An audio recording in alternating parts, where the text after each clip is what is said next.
Scientists who examine patterns of human migration have established that early humans managed to settle every continent on the planet, except for Antarctica, by relying solely on walking and on boats that were remarkably bold in design. They reached remote islands in the Pacific that lay thousands of miles of open sea away from the closest land, and they did so without any compass, any map, or any written account that described the methods used.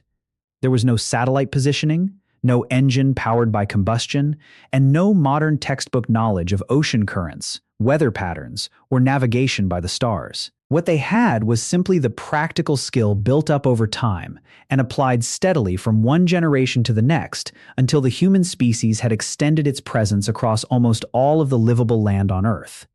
The most fundamental and straightforward reason for all this movement was food. Early humans, especially groups that hunted and gathered, did not move because they sought the excitement of new places. Instead, they pursued available resources by following herds of animals that migrated, by tracking plants that appeared in certain seasons, and by leaving regions where the local supply of food had run low. The result was a gradual shift that took place over many generations. Any one group might cover only a limited distance during the lifetime of its members. Yet when those small advances were repeated over hundreds or thousands of generations, the total distance became enormous across the whole of human history. This idea is essential for grasping the complete process, because long journeys in ancient times almost never took the form of one person or one small band choosing to walk from Africa all the way to Australia in a single bold trip. The pattern was far more often a slow expansion that spanned many generations, with a population slowly moving into new land at the outer edges of the area it already occupied, and with each following generation advancing the frontier a short distance farther in search of better places to hunt, more dependable water, or extra room when local numbers increased and the existing land grew crowded. Another point worth noting concerns the physical ability that early humans had for this kind of ongoing travel, since the same body traits that support persistence hunting also apply here. The human body, equipped with a highly effective system for sweating, an upright two-legged walking style, and a strong ability to keep up moderate effort for long stretches of time, was well adapted for traveling great distances by foot. Studies comparing modern hunter-gatherer groups and other societies that rely on walking have shown that covering 10 to 20 miles in one day while carrying supplies was not viewed as an unusual athletic achievement. It was a normal and sustainable daily range for people whose bodies and ways of life had been trained for this activity from early childhood. Another factor that often receives less attention than it should in common discussions of early migration is knowledge of the environment and skill in tracking. To move safely across unknown ground without becoming lost, without exhausting the water supply, and without entering truly hazardous situations, travelers needed a large store of practical knowledge about the surroundings. This included interpreting features of the landscape, finding water by watching plant growth or animal actions, and knowing the seasonal weather typical of a particular area. Such knowledge was not invented by one individual on a single trip. It came from many generations of careful observation that was handed down by word of mouth, and it enabled early travelers to move through truly unknown land with far greater confidence and safety than a person from today would have if placed in the same setting with no prior preparation. An important detail concerns the precise path that early humans followed when leaving Africa, since this path is linked to one of the major migration episodes in the history of our species. Evidence from genetics and archaeology indicates that early populations of Homo sapiens left Africa by way of particular known corridors, one of which crossed the Bab el-Mandeb Strait that joins the Horn of Africa to the Arabian Peninsula.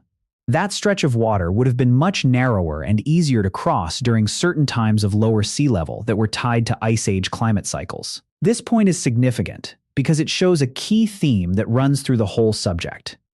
Early human migration was not only a matter of determination and physical stamina. It also involved early humans making use of helpful environmental conditions, such as narrower water gaps during particular climate phases, and land bridges that appeared during glacial peaks but that do not exist under present sea levels and climate. The Bering Land Bridge deserves special mention because it stands as one of the most important geographic features in the entire history of early human migration. In the last glacial period, large amounts of the planet's water were held in huge ice sheets, so worldwide sea levels fell a great deal and uncovered a broad land link between Siberia and Alaska, an area that researchers now call Beringia.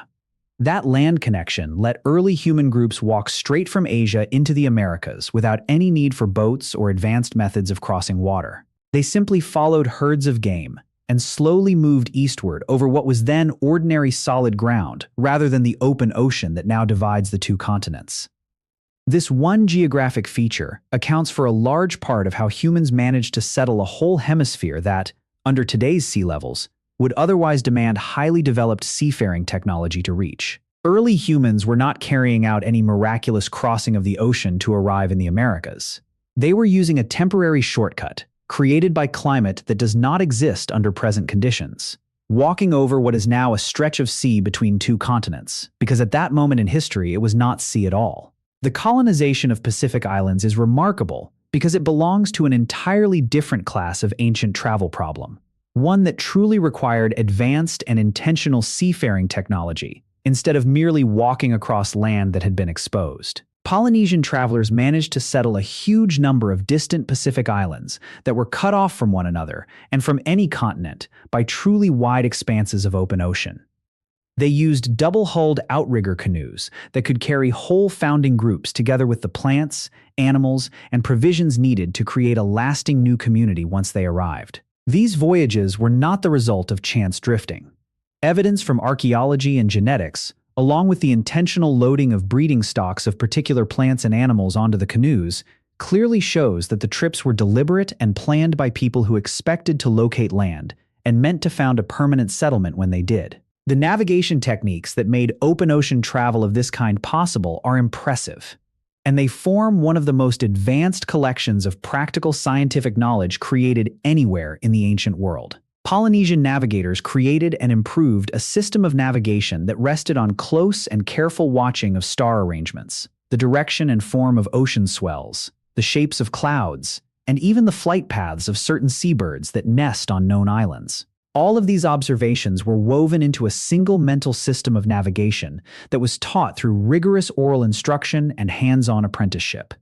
Skilled navigators could therefore cross hundreds or even thousands of miles of open sea without written maps or any modern instruments. This achievement merits substantial respect because the ability to navigate the open ocean by means of observation and memory alone shows a degree of practical scientific skill that is hard to fully grasp from a modern viewpoint, in which satellite navigation has rendered the whole set of skills largely unnecessary. Reports indicate that Polynesian navigators could sense an island that was still out of sight simply by noticing small changes in the patterns of ocean swells produced when the island interrupted the surrounding waves.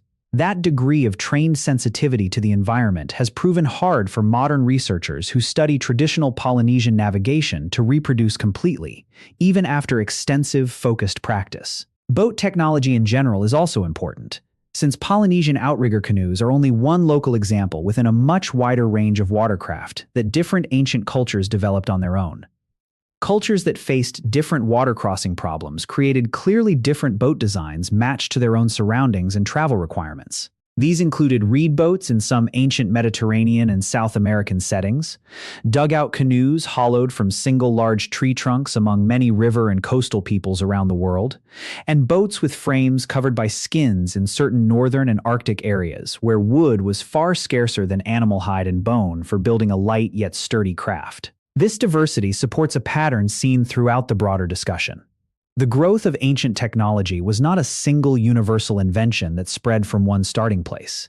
Instead, it consisted of many separate regional answers, each one carefully fitted to the materials, water conditions, and travel needs of its own local setting. A further interesting link ties the whole subject to the early prehistoric movement of humans into Australia, which stands as one of the most striking and still somewhat puzzling water-crossing feats in ancient human history. Even when sea levels were much lower, the journey from Southeast Asia to Australia still demanded the crossing of a substantial stretch of open water. That water was deep and wide enough that it never became fully dry land, even at the height of the most severe glacial periods.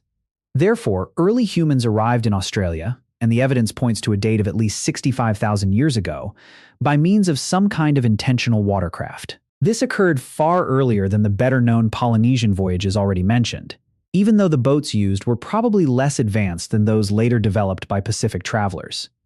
The episode remains a fascinating and still actively discussed puzzle in archaeology. The precise type of watercraft these early travelers employed and the exact level of sophistication in their navigation and planning are still far less clearly known than the more thoroughly recorded Polynesian voyaging tradition. Yet the core fact is beyond dispute. Early humans reached Australia by intentionally crossing open water tens of thousands of years before any other recorded signs of advanced ancient seafaring appear elsewhere in the world. This indicates that humans were testing water crossing methods much earlier and with greater success than common historical accounts usually acknowledge. Pack animals form another important topic because they greatly changed the capacity for overland travel in ancient times. Walking is impressive by itself, yet it has clear practical limits on the amount of supplies and gear that one person can reasonably carry over long distances. Domesticated pack animals such as horses, camels, donkeys, and in some areas llamas greatly increased both the speed and the load-carrying ability of ancient overland journeys. Groups could then move far more supplies, trade items, and equipment over much greater distances than would have been feasible if they had depended only on human strength. This advance is linked directly to the process of animal domestication discussed earlier. The same basic process that later produced dogs and various livestock species also fundamentally altered how far and how efficiently early humans could travel once particular animal species had been tamed and bred for that exact role. Camels in particular deserve special notice for the dramatic way they changed travel and trade across some of the most hostile and hard-to-cross terrain on the planet. Camels have a notable set of physical adaptations that include the capacity to remain without water for much longer than most other large mammals, and a real ability to withstand the extreme heat and rough ground found in major desert regions. These traits made them essential for trade and travel across the Sahara, the Arabian Peninsula, and large parts of Central Asia. The creation of effective camel saddles that properly secured and balanced both riders and loads was itself a major technical advance. It turned camels from merely useful pack animals into truly efficient vehicles for long desert journeys, and opened trade routes across ground that would have been extremely hard or even impossible to cross by relying only on human effort or on horses. Trade networks are also important because long-distance travel in ancient times was not solely about migration and resettlement. A large share of that movement was driven by trade, the intentional and repeated transfer of goods and materials over truly great distances. These networks linked communities that never had direct, lasting contact, yet still exchanged items through a series of intermediate trading partners. Archaeological finds often uncover materials such as particular kinds of stone, shell, or other distinctive raw substances, hundreds or even thousands of miles from their original source. This shows that wide trade networks were present much earlier and stretched much farther than common assumptions usually allow, linking early communities into surprisingly large interconnected economic systems long before any technology like modern transport appeared. The psychological and social side of ancient long-distance travel is also worth noting, because completing a truly hard journey that lasted many weeks or months demanded more than physical ability and practical knowledge of the environment. It also required genuine social organization and cooperation. Travel over long distances, especially into truly unknown land, almost certainly called for careful planning by the group, shared management of resources, and coordinated choices among several people. This is the same type of cooperative social arrangement that has been central to so much of early human survival strategy. A successful long-distance migration was not merely a matter of one person's physical stamina. It was a sophisticated group accomplishment that needed trust, coordination, and a common commitment from the whole traveling party. It is also important to consider how early humans dealt with the substantial uncertainty and risk that came with this kind of travel. As with several other subjects already examined, it is necessary to acknowledge the real danger rather than portray early migration as a smooth and low-risk activity. Traveling long distances into unknown territory brought real risks of starvation, lack of water, contact with unfamiliar diseases, conflict with groups already living in the area, and simple fatal errors in judging the resources or conditions along the way. The fact that early humans managed to settle nearly every livable continent does not mean that every single attempt succeeded. It almost certainly means that a large number of migration efforts failed completely, sometimes with catastrophic results, and that only the successful ones left the archaeological and genetic traces that researchers can now examine and reconstruct. Seasonal timing is another factor that connects to the whole subject. Successful long-distance travel, especially over difficult ground or open water, almost certainly demanded close attention to seasonal weather patterns and the right moment for departure, rather than simply leaving whenever a group felt inclined. Polynesian voyages in particular display signs of careful seasonal planning that made use of known, predictable patterns of wind and current at certain times of year in order to raise the odds of a successful trip. This is precisely the kind of detailed environmental knowledge built up over time that was earlier described as essential for successful ancient travel in general. River systems offer another interesting angle for this discussion, because rivers served as one of the most practically important and often under-recognized travel routes throughout early human history.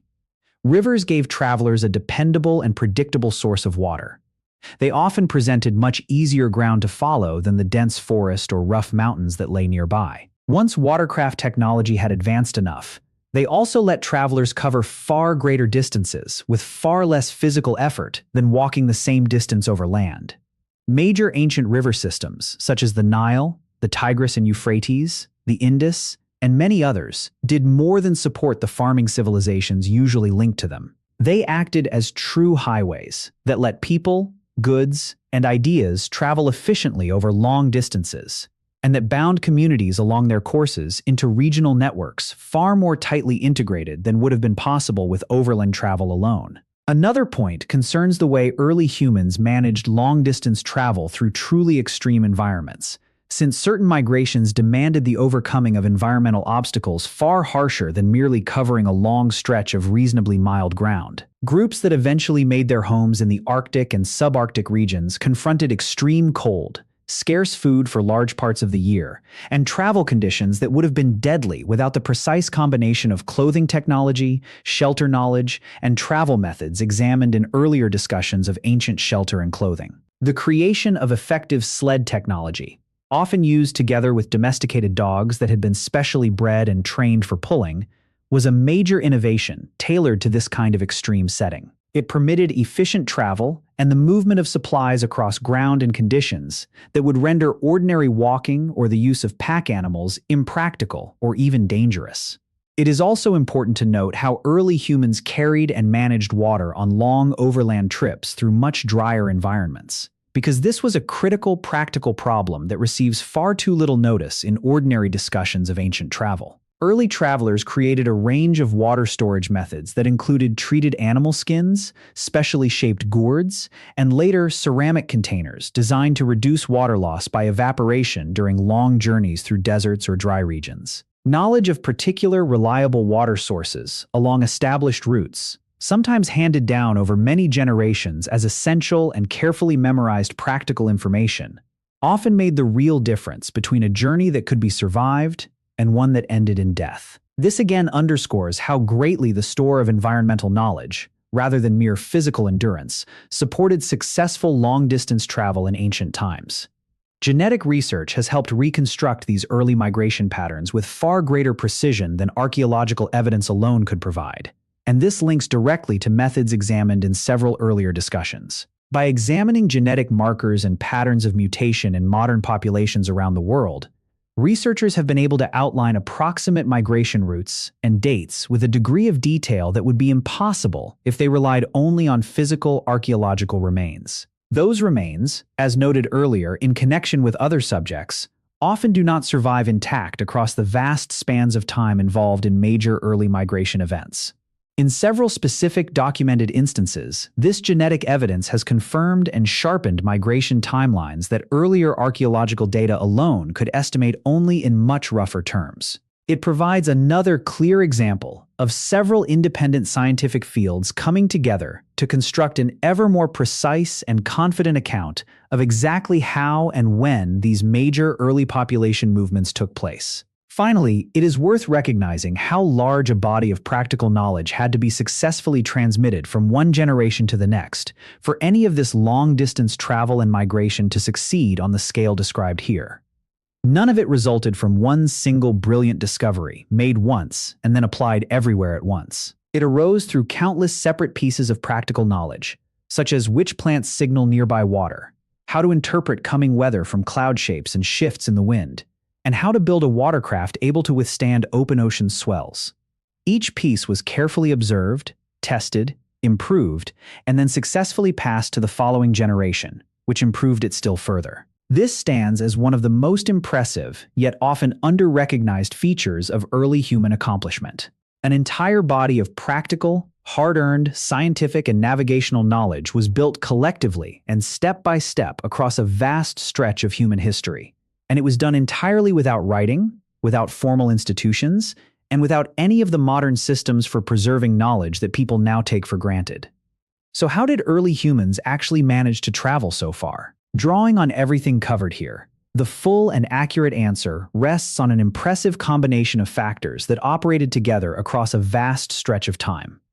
These factors include slow migration patterns that span generations and that followed resources while gradually extending into new territory, rather than single heroic journeys by individuals. They also include a human body that is well adapted for continuous long-distance walking. Another factor is the large store of practical environmental knowledge that was handed down through generations and that permitted safe movement through unknown terrain. Early humans also took strategic advantage of temporary geographic features produced by climate, such as land bridges that appeared during glacial periods. Sophisticated boat technology and navigation systems that different cultures developed independently made possible the deliberate and planned settlement of even the most distant Pacific islands. The domestication of pack animals greatly increased both the capacity and the speed of overland travel. Extensive and interconnected trade networks show that early communities were far more linked to one another, and at a much earlier date than popular historical views usually suppose. Perhaps the most impressive point to draw from the whole subject is the recognition that so much of the present worldwide distribution of our species rests on nothing more complex than patient accumulated human skill. Generation after generation refined knowledge of the environment, technology, and travel ability, and in this way slowly and steadily widened the range of places where humans could survive and prosper. Humans did not spread across nearly the whole planet because of any one brilliant invention or any one heroic journey. They did it in the same way humans have achieved nearly everything else, through patient accumulated knowledge, careful observation of the environment, and the simple ongoing readiness to walk a little farther or sail a little farther into open water than the generation that came just before.